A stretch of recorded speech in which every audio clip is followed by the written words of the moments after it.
Welcome back, guys. I'm Zell, and this is Ask Zell number 1.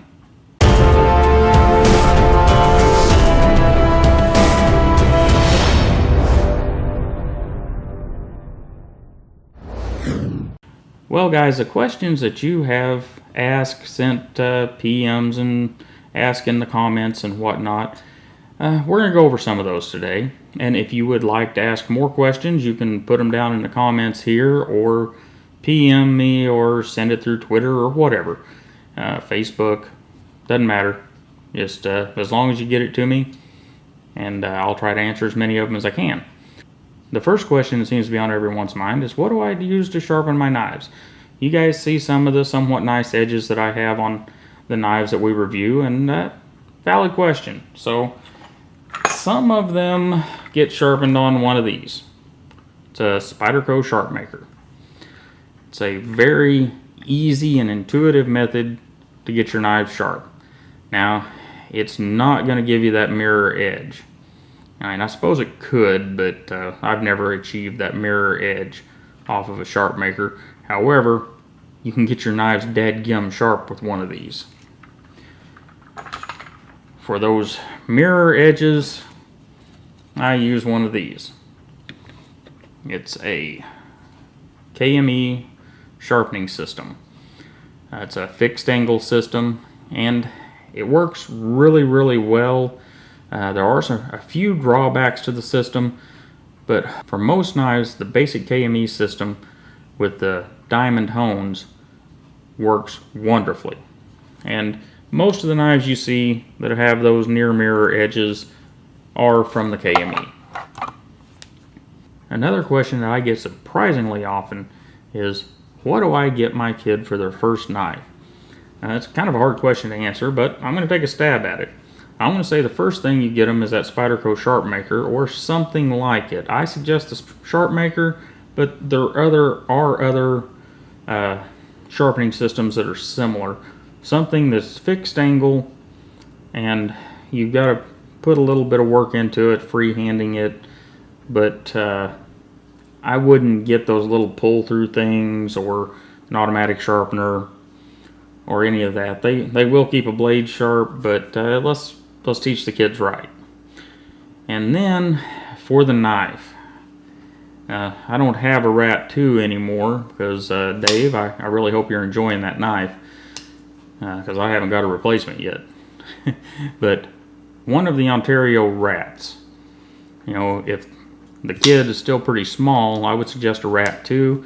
And a Rat 2, even if they're a little older, if they are going to be going outdoors and doing stuff around, say you've got a farm or whatever, or some property, you might get them a Rat 1. It's a little bit bigger knife, or actually a lot bigger than the Rat 2.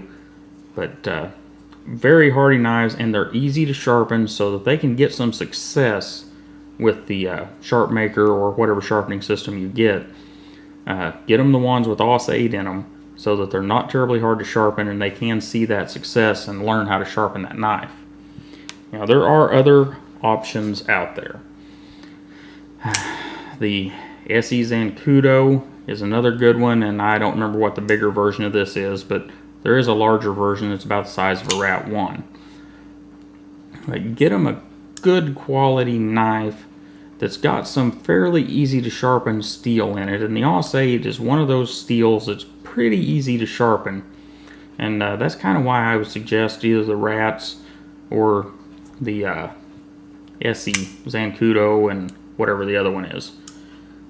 One more knife that you might consider is the Victorinox Cadet, and maybe not just a Cadet. There's several Victorinox knives about this size.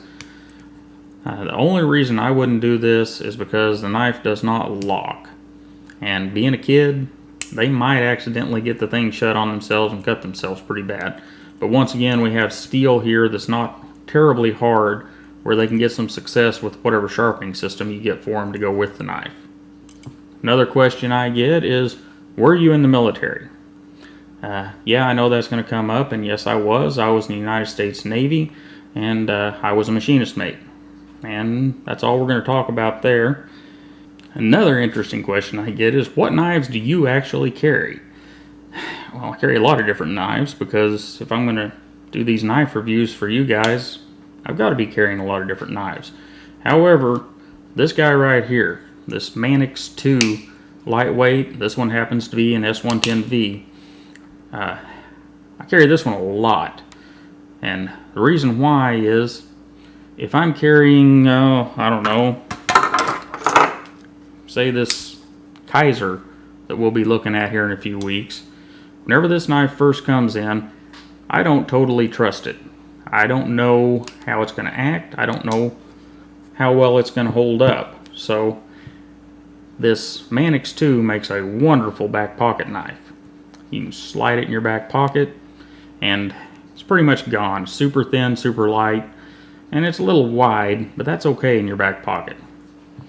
Now, if I'm taking a day off from testing knives and carrying various knives for review, it's generally one of these two. Benchmade 710 1401. It's a KnifeWorks exclusive 710. And we'll do a review on it at some point. But I really like the 710. I like the size of it. I like how thin it is and how well it fits in the pocket for being a big knife. So that one. And then if I've got a big load of gear and I don't want that heavy knife on me, this little Boker Urban Trapper. The one that I have is the titanium one. And guys, this thing is just beautiful. I have a review of it, and I wouldn't trade this knife for anything besides one of, I can't remember the guy that designed it, but one of his customs of the same knife. That's about the only way you get this one out of my hands. And another question that just, I don't know, it kind of cracks me up.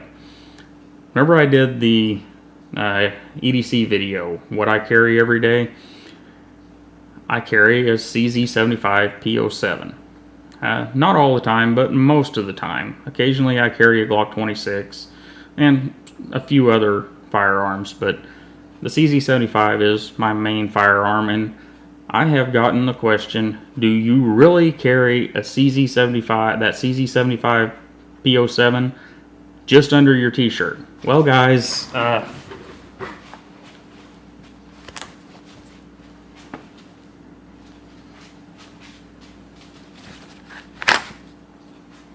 yes.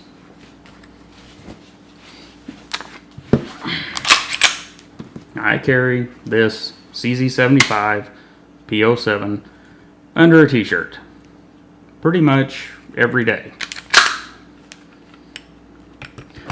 And the last question we're going to talk about is, you guys have asked for sharpening videos. I get asked fairly regularly, will you do some sharpening videos?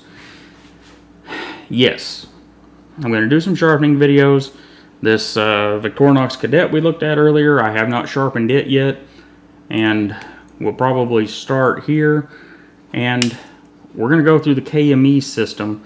I will probably do some on the SharpMaker too, but the SharpMaker is so well covered that unless I can find some tips and tricks, we'll probably just do a SharpMaker overview. But with the KME, we'll dig in a little deeper.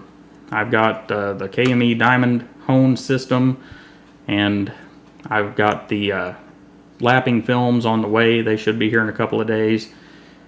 And we'll kind of go over the KME system, but basically the clamp systems and how they work and how you can get some good results out of them. And that's about it for this time. If you have any questions for me, put them in the comments here. Send them to me on social media, anywhere that's down in the description. Send them in, I'll get them. And I really appreciate you guys stopping by. Don't forget to like, share, and subscribe. And I'll see you next time.